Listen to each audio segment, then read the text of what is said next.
es su palabra. Los métodos, las formas, algunos usan muchos métodos, muchas formas, acá también se usa, pero lo más importante es la enseñanza de la palabra de Dios, porque eso nos asegura que el niño tenga una semilla en su corazón, que de pronto va a dar un fruto, ¿sí? Y por eso que mi hermana está acá los sábados, ¿sí? ¿A qué hora? De 4 a 6, ¿sí? Estás invitado, Enzo, estás invitado. En Salamanca también. Estamos de 11 hasta la 1, será 11 a 12 y media. De 11 a 12 y media, ¿no? En Salamanca. 11 a 12 y media. Sí, también, si gustan, están invitados, hermanos, ¿ya? Abiertamente. Ah, sí, sí, pues, porque está en un colegio católico, ¿no? Está en un colegio católico. Sí, pero de todas maneras él está ahí presente, güey, por no estar, digamos, separado. Mi hijo está exonerado, yo lo retiro ahora. La amiga sabe, ya enseña ahora más religión, Andresito, ya. Sí, nosotros también le decimos, pero él me trae con cada noticia que vamos a hacer el Ángelus, ¿me? Bueno. Pero, bueno, ahí están los padres, ¿no? Los padres, en tu caso ustedes, ¿no? Para que lo instruyan, ¿no? Porque sí, es que mira, es que en los niños es una semilla. En los niños es una semilla. Entonces, esa semilla que él está recibiendo tiene que contrastarla con la semilla verdadera, ¿no? La que va a producir frutos, ¿no? En sus corazones. Posiblemente sea, no sabemos la edad, ¿no? Lo importante es que tenga semilla. Buenas noches, hermana Rosario. Buenas noches. La vamos a extrañar. Disculpa, ya no llego, pues es que acabo de llegar del trabajo. Ya, hermanita, no se preocupe, no se preocupe. Recién vamos a empezar. Ya. En virtual hasta puntual. Entonces, eso es, ¿sí? Y nosotros acá como reunión, estamos leyendo una epístola, ¿no? En este caso estamos leyendo Primera de Tesalonicenses. Y hermano, ¿por qué no lees Génesis? ¿O por qué no lees Salmo, que es más bonito? Proverbios, que es más bonito, ¿no? ¿O por qué no lees los Evangelios, pues, ¿no? Ya, ¿por qué no lees? ¿Por qué? Porque lo más recomendable para la iglesia gentil, en este caso que somos nosotros, que no somos judíos, que no tenemos ni étnicamente, ni siquiera ni por costumbres judías, ¿no? Somos gentiles, o sea, somos un pueblo, vamos a decir que no teníamos nada para que Dios se fijara en nosotros, ¿no? Un pueblo extranjero. Entonces la Biblia encomendó a un apóstol, Jesús llamó a un apóstol, en este caso al apóstol Pablo, ¿no? Para que sea comisionado para enseñar al pueblo gentil, al pueblo pagano en este caso, ¿no? Que practica prácticas paganas, ¿no? Pecados. Entonces, llamó a un apóstol, a un hombre, para enseñar a ese pueblo que a la postre se fue llamado iglesia. Nosotros somos la iglesia. Entonces, ¿y por qué no, hermano, Génesis? ¿O por qué no, qué sé yo, Salmos? ¿O por qué no? Por si toda la Biblia es útil. Sí, por supuesto que toda la Biblia es útil. El detalle es que hay algunos libros de la Biblia que sí son aplicables directamente a la iglesia, en este caso a nosotros. Y uno de esos libros son las epístolas del apóstol Pablo. ¿Por qué, hermano? ¿Por qué las epístolas del apóstol Pablo son aplicables directamente para nosotros? Porque Pablo fue comisionado para instruir a la iglesia gentil, en este caso nosotros. Entonces, y las demás epístolas o los demás libros, como Salmo, Génesis, Éxodo, Deuteronomio, también se puede, si toda la Biblia es útil, ¿por qué no se puede usar todo? También se puede usar todo. Por supuesto que todo es aplicable, pero hay que primero nosotros ver a quién fue destinado cada libro de la Biblia, o sea, a qué público apunta, ¿no? Y cómo lo entendieron ese público y cómo lo recibieron, ¿no? Y cómo recibieron este público ese libro. Entonces, a través de ese entendimiento, nosotros podemos aplicar a la iglesia. Pero en este caso, en el caso de las epístolas del apóstol Pablo, no tenemos que ver ver si es para nosotros o no, porque sí es para nosotros directamente. Entonces, por eso que estamos estudiando, en este caso, las epístolas. Ahora, Primera de Tesalonicenses ya hemos terminado. El día de hoy estamos terminando. Hemos leído desde el capítulo 1, ¿verdad? Versículo por versículo, versículo por capítulo 2, igual, versículo por versículo. Y hemos encontrado mucha enseñanza. Hemos encontrado mucha riqueza, la cual mis hermanos acá están llenos de tanta riqueza que han recibido, ¿no? Están rebosando de tantas riquezas que han recibido. ¿Y cuál es la riqueza? La riqueza es lo que enseña cada palabra que el Señor transmite a través de en este caso de la epístola que el apóstol Pablo envió a Tesalonicenses, ¿no? A la iglesia de Tesalónica, ¿no? A ver, ¿quién se recuerda en esta iglesia de Tesalónica? Yo les dejé una tarea la semana pasada. Les dejé una tarea. Ustedes están exonerados, hermano. Acá este pueblo, este pueblo que de labios me honra, ¿no?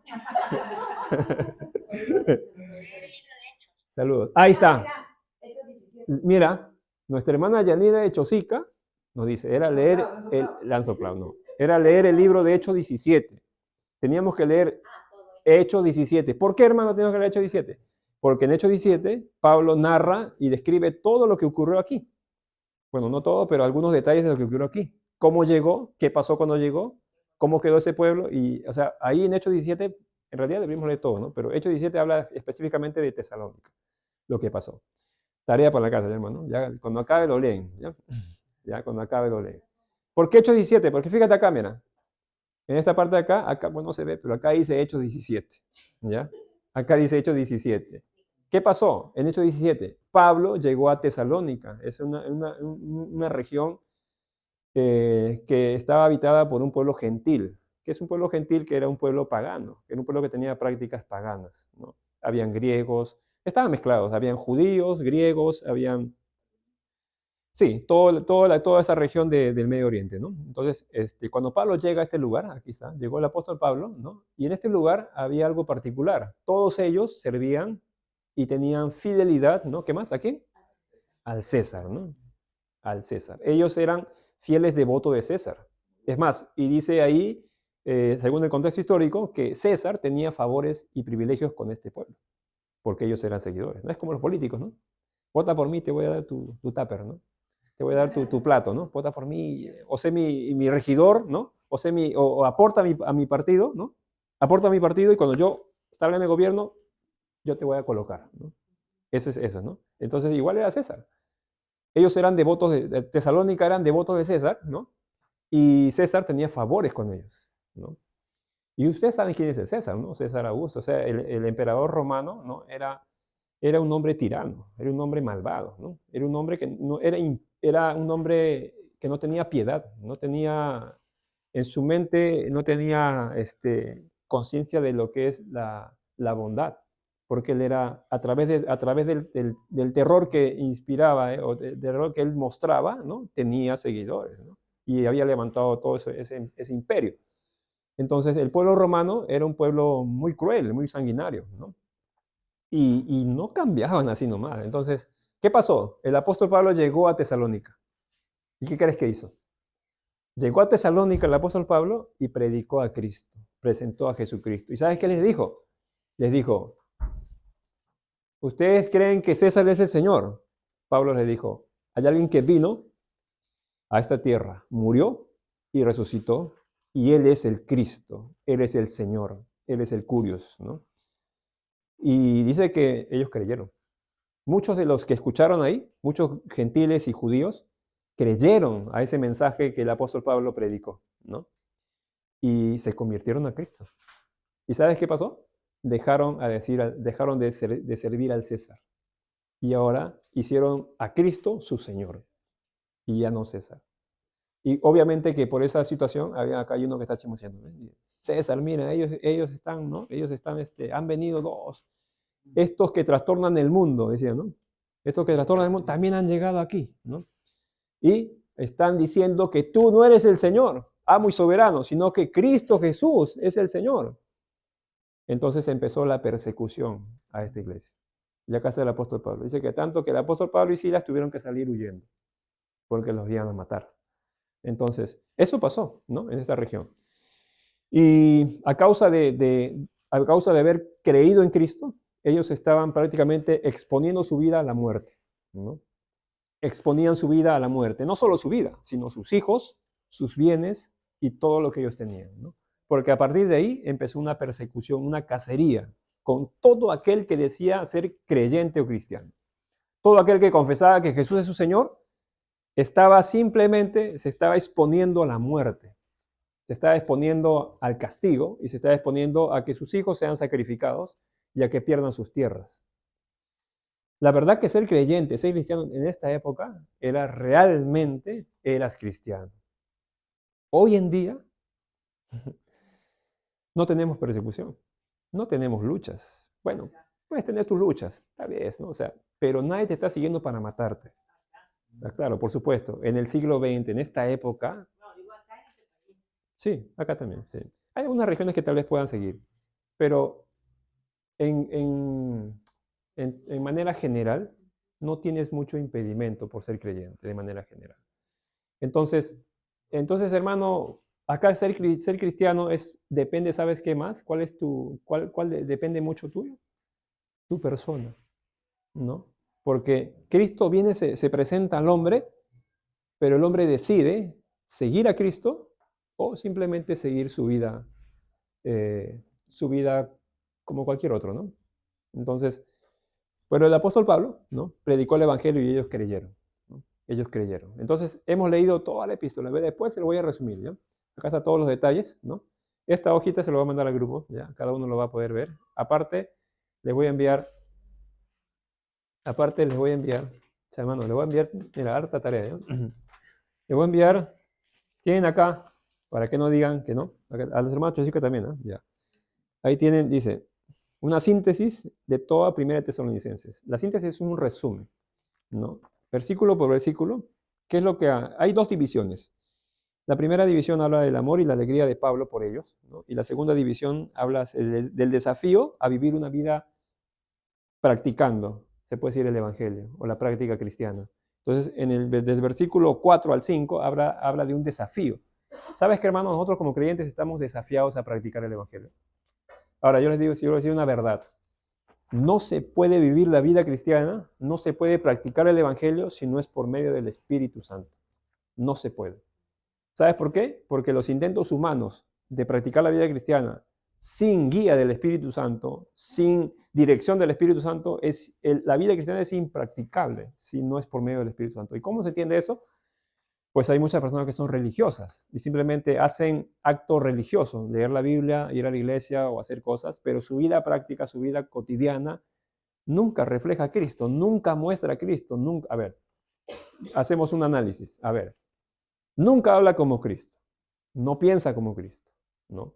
No refleja a Cristo, ¿no? No sigue a Cristo, no busca de Cristo. ¿Será cristiano? Por supuesto que no, ¿sí, verdad? Pero ellos dicen que creen, ¿no? No, yo sí creo, hermano, ¿no? Yo sí creo, porque usted sabe, ¿no? Cuando salimos a predicar el Evangelio, hemos salido a predicar en muchos lugares, allá en Chosica, por ahí lugares, en parques, qué sé yo, predicamos y todos creen, hermano. Bueno, hasta ahora por ahí puede ver que hay un ateo, ¿no? Pero hasta el momento todos me han dicho que creen. Y cuando yo les digo, ¿todos creen? Sí. Ah, ya, qué bueno, le digo. Entonces yo le hago una trampa ahí, ¿no? Entonces, ¿sabes qué dice en 1 Corintios 5:17? Le digo, no sé qué dirá. Me dice. Pero no dice que crees. No, sí creo, pero no lees la palabra. Entonces, ¿cómo crees? Le digo, si no lees la palabra. Porque en la palabra está todo lo que debemos creer acerca de Cristo. ¿Tú lees o no lees? No, es que no tengo tiempo, no tengo. Entonces no lees. Entonces tú me dices que crees, pero no crees a tu manera, crees en tu propia opinión, pero no crees lo que enseña la Biblia. O no crees los parámetros de la Biblia para vivir la vida cristiana, para practicar la vida cristiana. En consecuencia no crees. Entonces, eso es lo que nosotros debemos aprender. La vida cristiana, hermano, no se puede practicar si no es por medio, obra y gracia del Espíritu Santo. ¿Por qué? El Espíritu Santo, ¿qué cosa hace en la vida del creyente? A ver, díganme, hermanos, acá. ¿Qué más hace? ¿Qué más hace? El Espíritu Santo es el que nos guía, ¿verdad? A toda verdad. Es el que nos conduce. Pero es aquel que, según Gálatas 5, ya hermanos son acá expertos en Gálatas, ¿no? En Gálatas 5 dice que hay una lucha en el hombre, ¿no? La lucha de la carne, ¿no? Contra el espíritu, ¿no? Y dice que esa lucha está ahí para que ustedes no hagan lo que quieran, dice así, ¿no? Sino que más bien busquen las cosas espirituales. Ahora, el Espíritu Santo ha venido justamente para que tú no hagas lo que quieras, porque sabes que porque nosotros siempre hacemos lo que queremos. ¿Por qué? Porque cuando no le damos lugar al Espíritu Santo, ¿a quién le estamos dando lugar? A nuestra carne, ¿no? Y nuestra carne es nuestra naturaleza caída, la cual vivíamos anteriormente, con principios y parámetros de los cuales cada uno de nosotros, vosotros, pensaba, ¿no? Y decía, no, yo vivo mi vida tranquilo, yo no soy pecador, ni estoy matando a nadie, y yo voy a vivir mi vida así. Entonces, esos parámetros están allí. Ahora, ¿por el cuales debemos vivir nosotros? Por los parámetros del Espíritu de Dios, por la vida espiritual. Entonces, Dios puso su espíritu en nosotros para que nosotros buscáramos a Dios. No había otra manera de buscar a Dios. Tú dices, hermano, pero a ver, yo cuando no era creyente, yo buscaba a Dios. Decías, ¿no? Yo buscaba, ¿no? O sea, yo creía. Bueno, Dios en algunas ocasiones permite un cierto tipo de iluminación en algunas personas que no practican incluso la fe cristiana. Y eso simplemente es como para guiarte al camino de Dios. Pero practicar la vida cristiana, practicar la vida espiritual, solamente es por medio del Espíritu Santo. Cuando Pablo les predicó a ellos, ¿sabes qué? ¿Qué cosa hizo? ¿Qué hizo? O sea, ¿qué fue tan contundente de Pablo para que ellos dejaran de servir al César y expusieran sus vidas a la muerte y expusieran sus vidas, expusieran sus hijos y expusieran sus propiedades y sus tierras, todo por seguir a Jesús? O sea, ¿qué cosa hubo de especial que les dijo Pablo? No hubo nada. Pablo simplemente ahí narra y dice que les predicó el Evangelio de Cristo. Y el Evangelio no es otra cosa que simplemente Cristo vino, murió, resucitó por nuestros pecados, ¿no? Y Él ha venido para salvarnos de la condenación eterna, ¿no? Él es el Señor. Él es digno de ser seguido, creído y alabado. Entonces, ¿qué es lo contundente que hizo que en ellos produjera se puede decir, esa decisión tan determinante? ¿Qué es? Simplemente, cuando ellos creyeron, vino el Espíritu Santo a sus vidas. El Espíritu Santo también se le conoce como el dunamis, ¿no? Que habla acerca de cómo es similar a la palabra griega a una dinamita. Así es, esa palabra griega, del dunamis, ¿no? El Espíritu Santo es la simiente de Dios. Mira lo que ha hecho Cristo en la cruz. ¿Qué cosa ha hecho? Un hombre pecador como yo, que no merezco nada, espiritualmente hablando, ¿no? Tal vez yo sea moralmente correcto, ¿no? Moralmente me porto bien, qué sé yo, respeto a mis padres, no soy malo, ¿no? Moralmente yo puedo hacer cosas buenas, pero ¿me merezco algo espiritual por mi moral? No. Espiritualmente no me merezco nada, porque mi condición siempre va a ser de pecado, ¿no? Por mi naturaleza caída. Entonces, ¿Cristo qué hizo? Voy a ponerle fin a esa naturaleza caída. Voy a enviar el Espíritu Santo a todo aquel que crea en mi evangelio, que crea en mí. Entonces, cuando ellos creyeron, recibieron al Espíritu Santo. ¿Y sabes qué? El Espíritu Santo les dio fortaleza, les dio vigor, les dio entendimiento. Y ellos entendieron, mi vida, decía, mi vida terrenal, mi vida de pecado, porque ellos, ¿sabes qué cosa eran? Ellos practicaban, mira acá, ellos adoraban, acá tenían el templo griego, perdón, acá tenían a Zeus. Ellos, a ver, un dios griego, Zeus, ¿era el dios de qué? El dios de la tierra, el Zeus. Muy bien, mi amor. ¿No? Porque está estudiando de los dioses griegos. Entonces, ellos seguían y practicaban todos los ritos paganos habidos y por haber en el pueblo gentil. Y ¿sabes qué? Y no quiero ser específico, porque si fuéramos específicos en cada práctica que ellos cometían, para este tiempo y para nosotros, para nuestra como visión, es, qué desgracia, ¿cómo podían hacer eso? Así eran. Eran paganos, pues justamente, ¿no? Pero ahí llegó el Evangelio. O sea, el amor de Dios llegó a esos lugares. ¿Y sabes qué? Ellos creyeron y dijeron, ¿sabes qué? ¿Cristo? Sí. Y cuando ellos creyeron, Pablo, yo creo. Entonces cree, dijo el apóstol Pablo, ¿no? Y ellos recibieron el Espíritu Santo. Y Pablo le dijo, ¿sabes qué? Si crees, es probable que te mate. Aún así quieres creer en Jesús, pero tendrás vida eterna, dijo el apóstol Pablo. Y ellos dijeron, sí, Pablo, yo creo. Y ahí está, pues. Empezaron a ser perseguidos, ¿no? La gente empezó a decirle, César, mira que el pueblo que tú estabas cuidando, mira, se han vuelto al cristianismo, ¿no? Y empezó la cacería. Empezó la cacería en ellos, empezó, ¿no? Entonces el apóstol Pablo ahí narra este evento tan especial en una persona, mira, en un pueblo donde no merecía absolutamente nada. Ellos sacrificaban niños. Ellos presentaban, o sea, las prácticas que ellos tenían eran prácticas que delante de Dios no eran merecedores ni de perdón ni de nada. Sin embargo, cuando Cristo vino al mundo, amó al mundo entero. A todo el mundo entero amó y demostró su amor enviando a su Hijo Jesucristo en la cruz. Cuando Él murió, Él a través de esa muerte demostró que amaba a todo el mundo. Y todo aquel que se acercaba a Él era digno de recibir el perdón y recibir su Espíritu. Cuando ellos recibieron su espíritu, recibieron un poder. Un poder que le hacía perder el miedo y el temor a la muerte. Y en ese poder actuó en ellos a tal punto que ellos empezaron a testificar de ese poder. Y dice que en toda la región de Acaya, en en esa región que es, bueno, vamos a decir, es una región muy grande, había muchos lugares y muchas ciudades. En todas esas ciudades ya se conocía lo que había pasado con ellos. Ya sabían lo que había pasado con ellos. Y el apóstol Pablo dice, mira, es tanto el testimonio que ellos han dado que ni siquiera ya tenemos que predicar. Porque ustedes con el testimonio han testificado de Cristo y han llegado a todas las regiones de Acaya, a todos los puertos de aquella región, y ya no hay necesidad ni siquiera de predicar, porque ustedes con su testimonio han predicado a Cristo, dice el apóstol Pablo, ¿no? O sea, ellos realmente se convirtieron. ¿Sí? ¿Por qué, hermano? Porque el evangelio, cuando llega a la vida de una persona, cuando llega el Espíritu de Dios a la vida de una persona, ¿sabes qué? Esa persona ha sido llamada a ser luz. A ser luz. ¿Por qué, hermano?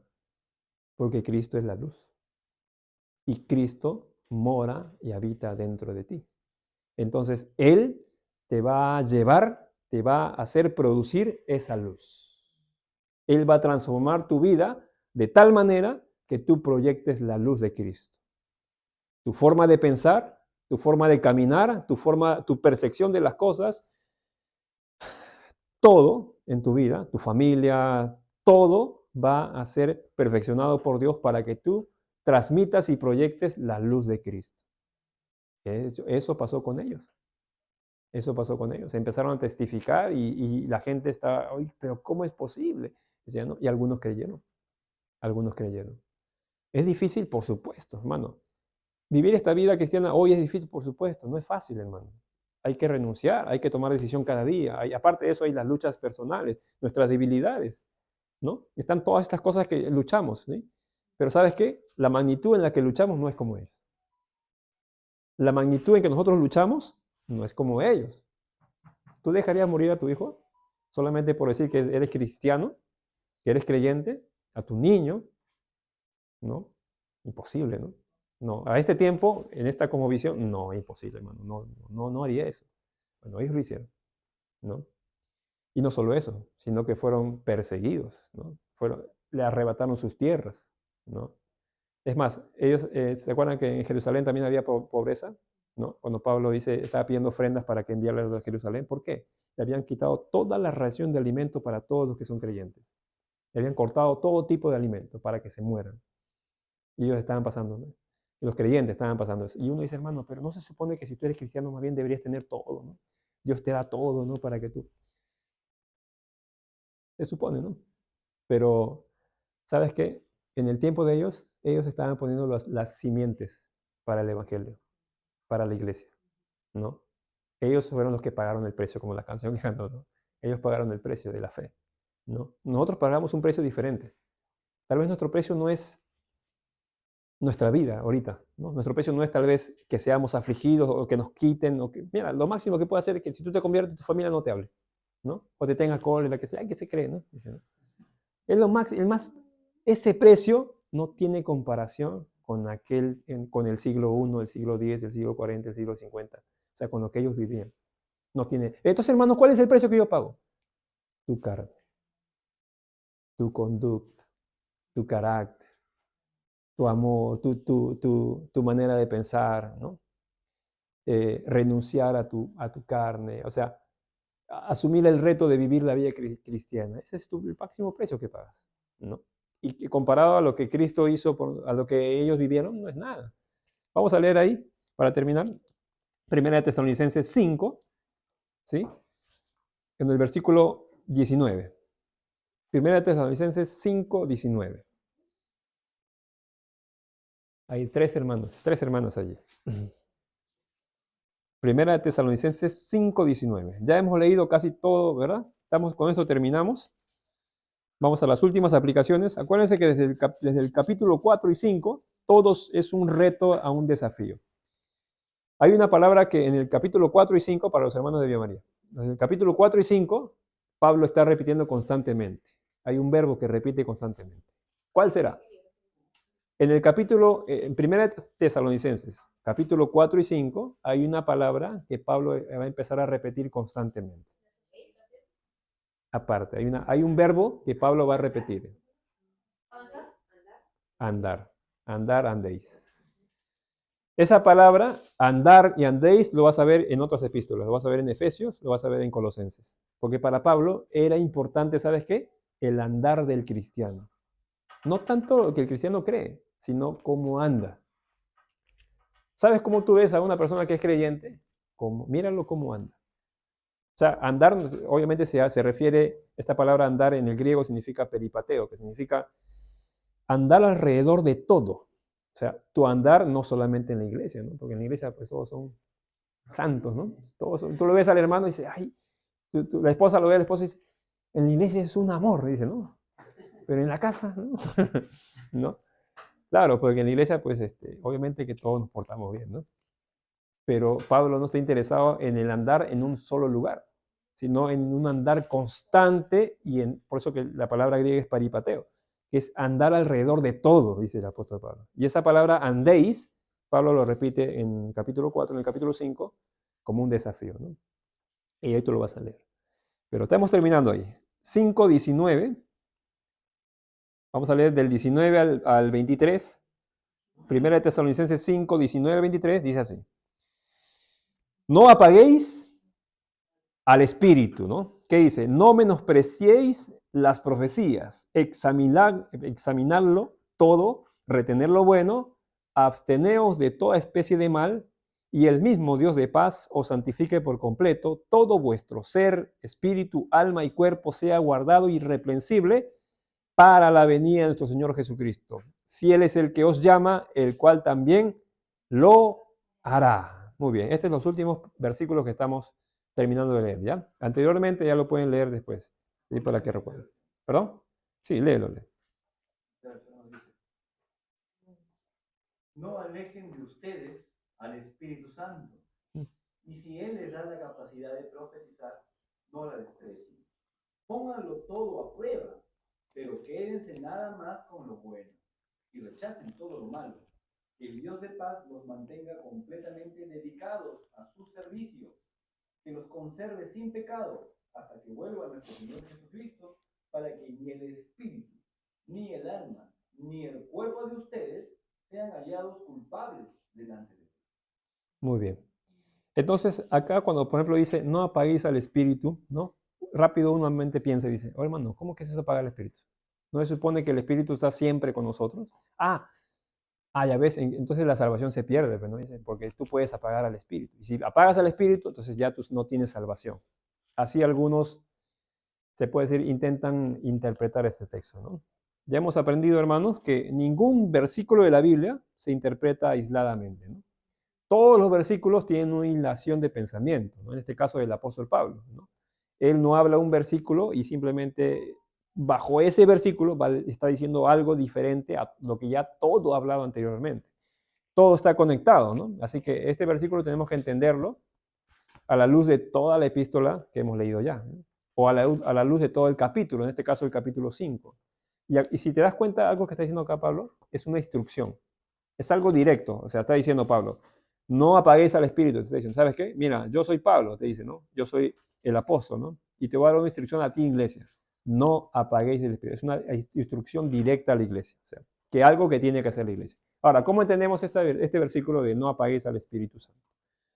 El Espíritu Santo es aquel que guía a todo creyente. Entonces ¿cómo debe estar el Espíritu Santo en nuestras vidas? ¿Cómo debería estar el Espíritu Santo en nuestras vidas? Claro.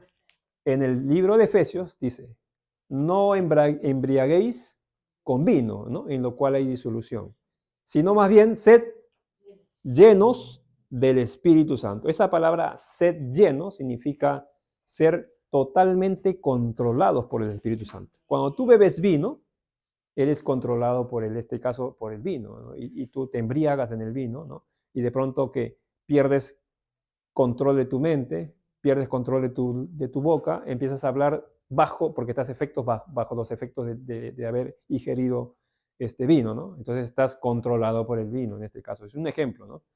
El apóstol Pablo, no, no os embriaguéis con vino, en lo cual hay disolución. Más bien, dice el apóstol Pablo, sed llenos del Espíritu Santo, que quiere decir que tu vida como creyente esté siendo totalmente controlada por la obra del Espíritu Santo. ¿Y cómo puedo lograr yo eso, hermano? Porque la verdad que a veces me controla el carácter, ¿no, hermano? Yo me levanto bien y de pronto algo, no sé, está ahí en la mesa y ya, ¿no? O algo no hicieron y ya, ¿no? O algo y ya, ¿no? Y se acabó el mundo, ¿no? Un terremoto, ¿no? O sea, muy sencillo, hermano, darle lugar al Espíritu Santo. Es decir, ¿por qué, hermano? Porque el Espíritu Santo está dentro de ti, pues, hermano. Está dentro de ti. Ahora, es muy simple el razonamiento ahí. Si tú alimentas al Espíritu Santo, más, obviamente, lo que va a aflorar en ti es la obra del Espíritu Santo. Pero si no lo alimentas, ¿no? A ver, hermano, ¿cómo estás? Varón, estoy mal, hermano, mira que... y llora, ¿no? Yo llorando ahí. ¿Qué pasa, hermano?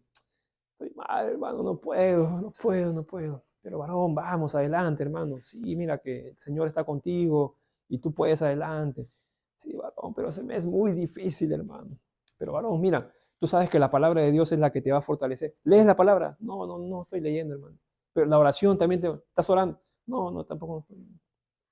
Bueno, al menos vas a la iglesia para que te alimentes con los hermanos, te fortaleces. No, tampoco no estoy yendo.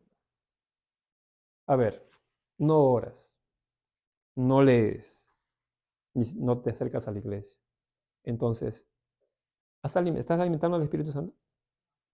Obviamente, ¿no? O sea, si no te estás llenando del Espíritu Santo, ¿qué te está controlando a ti? Tu carne. Entonces, por eso estás así, pues, ¿no? Estoy poniendo un ejemplo, ¿no?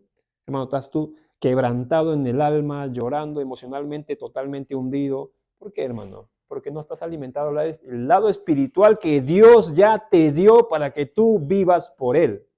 No lo estás alimentando. Estás alimentando, no sé qué, con el Facebook, el TikTok, no sé qué. ¿Qué estás alimentando, no? Entonces, si no lo alimentas, hermano, mira, Dios ya hizo la obra.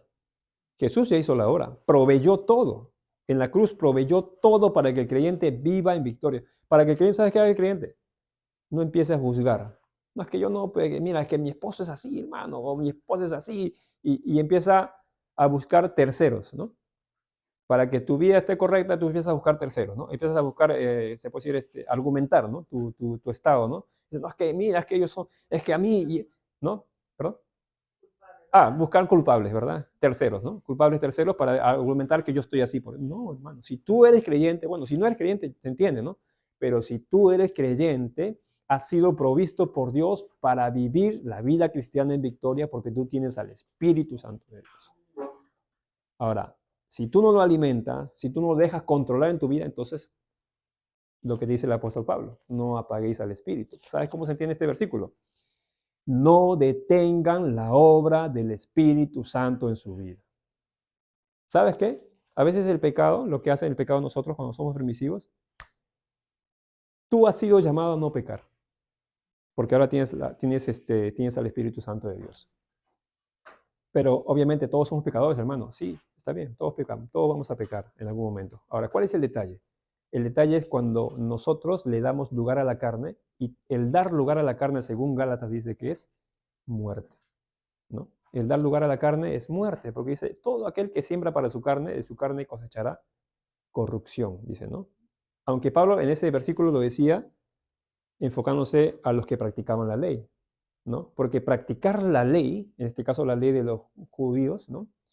Circuncidarse o estas cosas, ¿no? Que ahí le decían en Gálatas, practicar esa ley no produce frutos espirituales, decía el apóstol Pablo. Por eso que eso te llevará a la muerte.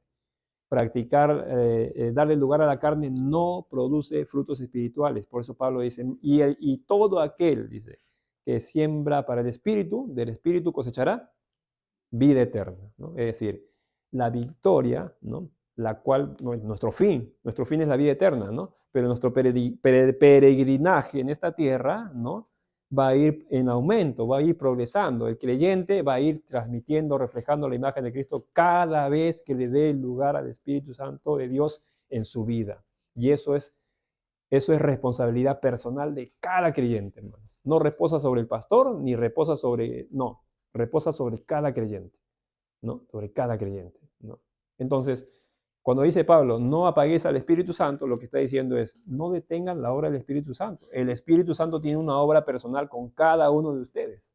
¿Sabes cuál es esa obra? Llevarlos. Ahí está, los hermanos acá ya están pero instruidos. Ya le da como 3, 4, ¿cuántos meses? 4 meses, ¿no? De una enseñanza, 4 meses les he instruido acerca de la perfección del hombre, ¿verdad? Ya están pero perfectos acá los hermanos, ¿no? O sea, en el sentido de que están pero, porque perfección significa madurez, ¿no? Madurez. Y la Biblia lo dice claramente. Todo creyente está siendo encaminado hacia la madurez. Dios quiere que todos nosotros vayamos a la madurez. ¿Por qué, hermano? ¿Por qué ese capricho de Dios que todos vayamos a la madurez? Porque es el propósito de Dios para que nosotros reflejemos a Cristo. La madurez tiene un propósito. ¿Sabes cuál es ese propósito? Es servir a Dios. Hemos sido llamados a ser preparados por el Espíritu Santo para madurar, para ser perfeccionados. ¿Para qué? Para servir a Dios. ¿Sabes qué Jesús dijo allá en la tentación? Le dijo al diablo, ¿no? Al Señor tu Dios, ¿no?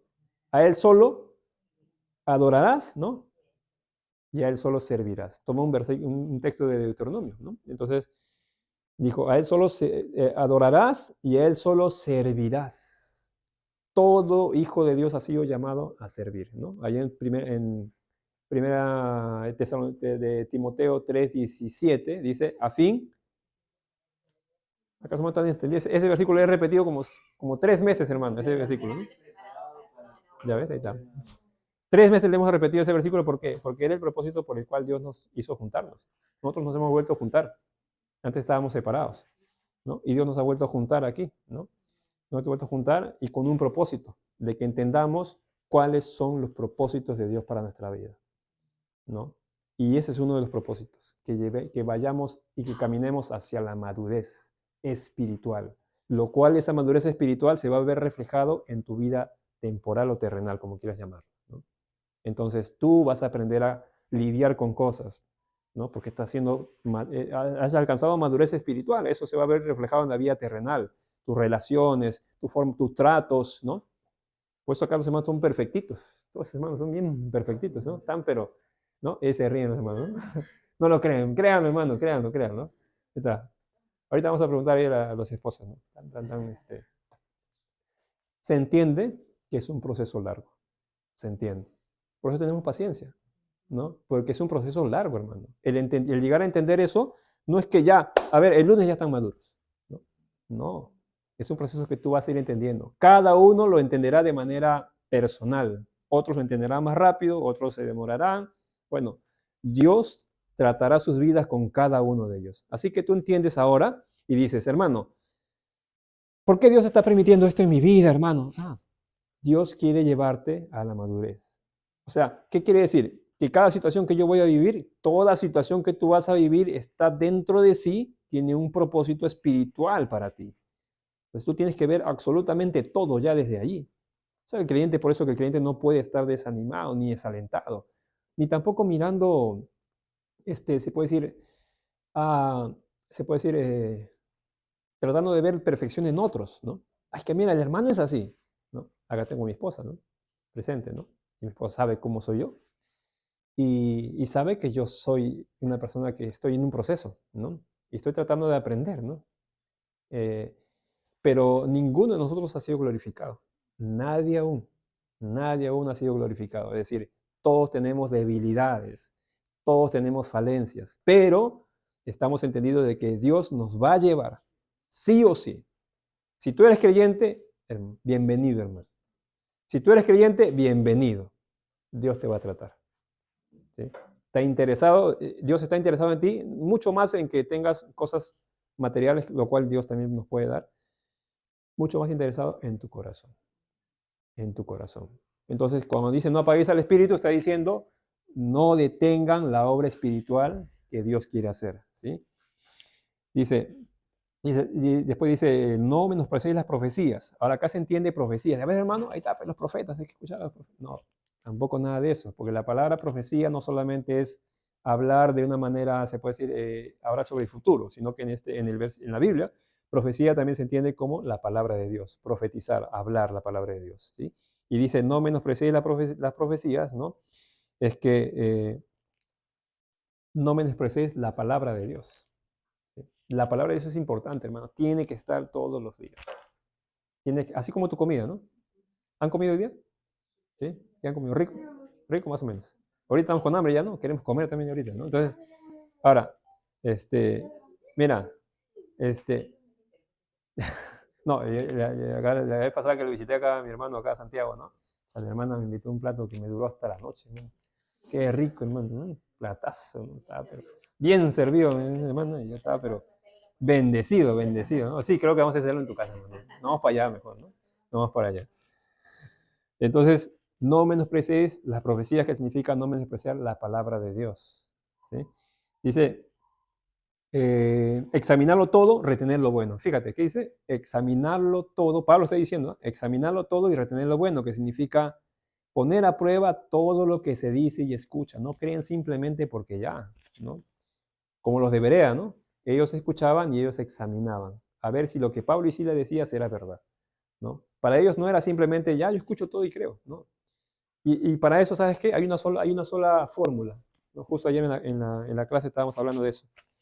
Tienes que conocer toda tu Biblia, hermano. Tienes que conocer lo que enseña la Biblia, de tapa a tapa, ¿no? Tienes que conocer para que tú no seas engañado y creas a cualquier cosa que se dice. Mira, cuando hablan de manera espiritual, o sea, hablan de cosas espirituales, no hay otra fuente mayor que la palabra de Dios. ¿Sí? No son, y es que yo pienso, hermano, no, olvídate, no son cosas que uno piensa, sino que son principios de la palabra de Dios, que ya están revelados ahí en su palabra. Hablando del tema espiritual, ¿no? Nuestra vida espiritual. Entonces, dice, examinarlo todo, retener lo bueno, que se entiende de poner a prueba todo lo que se dice. O sea, examinar cada palabra, a ver si es cierto. A ver, este hermano está hablando, ¿qué está hablando este hermano? Por ejemplo, acá, ahí, la hermana le mandó